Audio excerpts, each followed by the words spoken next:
Hey, this is the Geoff and Gena show. This is Berkeley Geoff, And I'm Berkeley Gena.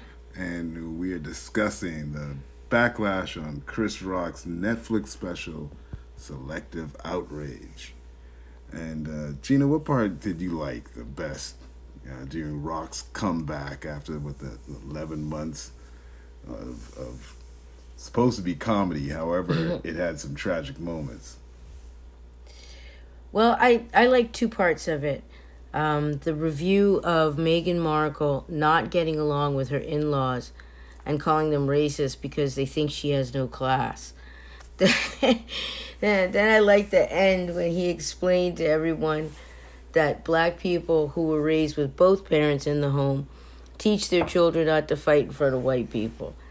I saw that ABC TV, the ABC News, they just kept playing that part over and over again. The parent situation. The parent situation. Reminding those people who were raised by a single parent, usually a mother. This is why you act like that. Exactly, because you need to know who your daddy is. Yeah. And then I did that line. Even if you don't like him, you gotta know why you are the way you are. You gotta be able to tell people why you don't like your daddy. Yeah, it's a part of the tale. So I love how that line got a standing ovation, and the crowd was a diverse group of people from different races and cultures, just all forgetting where they were for one moment, where they were, and just enjoying the joke. So what part did you like, Geoff? What part I liked? I wasn't comfortable after the Lola story about him disenfranchising his black daughter, embarrassing her in front of her white friends and teachers of the school, instead of taking the opportunity to teach her about the dangers of following the crowd and resisting peer pressure. She identified with those white girls, and he took that away from him because I felt that he grew up without any money. Yeah. He don't know. He's not like his daughter. That's definitely a poverty line thing. That's a jealousy thing. He's jealous of his daughter. Yeah. And he knows adolescence is the time for making mistakes that can be a learning experience rather than using mistakes for punishment. Supposedly she ends up in culinary school in France. Maybe she had other plans. Yeah. And had to say, I can't rely on him because, my father's acting screwed up right now, But I can't. not that culinary school in Paris Anything is a bad thing. I said, she may have had other, another way of. She may have wanted to be a diplomat. May have wanted to express herself in another way. Yeah. USA Today reviewed his performance as an angry man. Yeah. And not as a brilliant delivery of mature resolve that resists the temptation of being a victim. Mm-hmm. See, this is not the first angry performance he did. Remember how we felt after watching Tambourine, I think it was called? Tambourine, yeah. And we experienced his anger toward women after his divorce. Mm-hmm. That was all about losing that house, Some people get real stink about that. If they've never had a good house before, losing the first one is a bit of an ordeal. But it's just the whole idea of having to become homeless after you've already paid for a house. I know. You know what I'm saying? Yeah, that could make anybody angry, but you got at some point you got to get past that. You don't want to hear it from the stage. It's dollars and cents, and it's yours. That you lost. Exactly, because most of the audience is probably experiencing that themselves. And dealing with a lot less. Exactly. His gleeful admission of paying for multiple abortions was over the top and didn't support any women's rights movement. Yeah. He expressed a thrill to kill. Yeah, he did. And now he struck a universal chord when he said everyone wants to know how dark the baby's skin will be.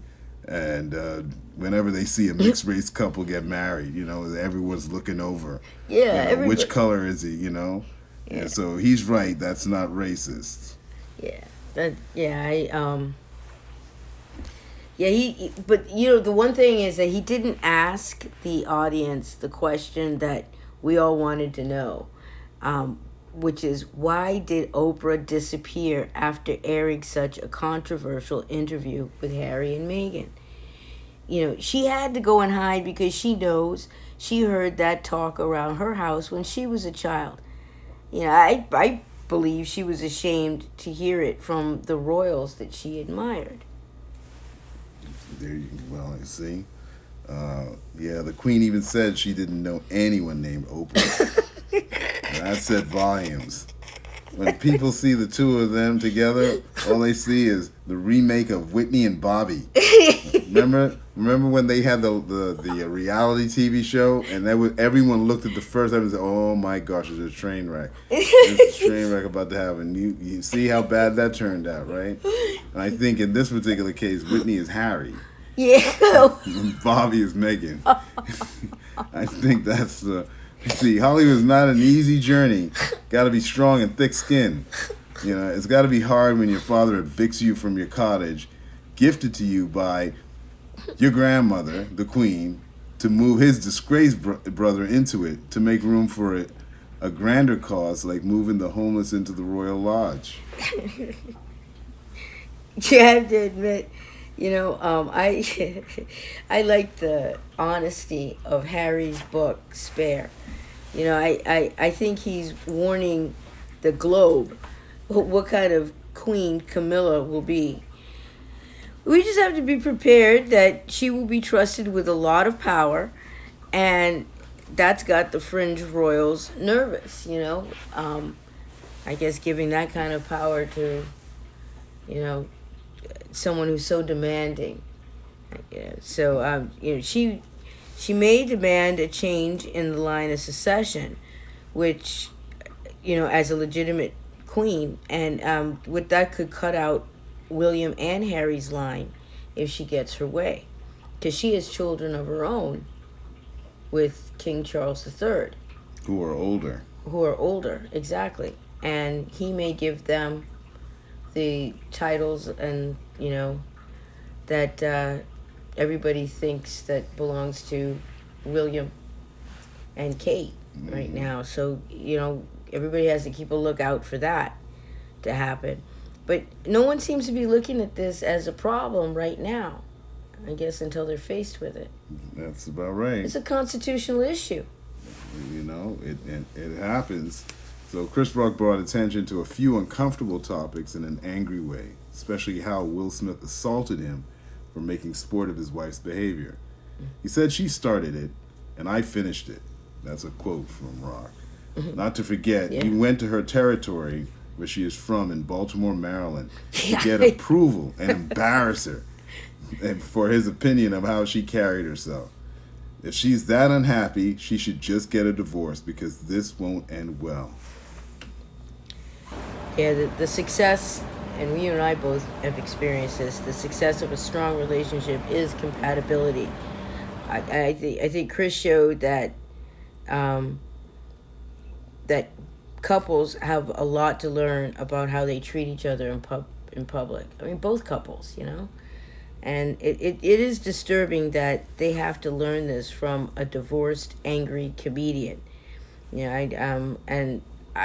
I felt the presence of Dave Chappelle somewhere in the writing and the delivery of Chris Rock's performance, because he has improved a lot, but it's still very angry. Yeah, he's if he's working through the anger, he's just started. This is fresh. It's like therapy, What do you mean like therapy? We see he's hold on to things. Yeah, he does. He's hold on to things smart. What did he give he complimented his ex-wife and saying, "That's the smartest woman I know," because she didn't have to make any jokes to get that house. Oh my God. Yeah. So, and also too, his observation of the Kardashians, that was very clever. That was so. Yeah. So either way, we had an interesting time with the experiences, and so this brings us to the end of this episode. Yeah. And until next time, take care and enjoy your blessings. Bye.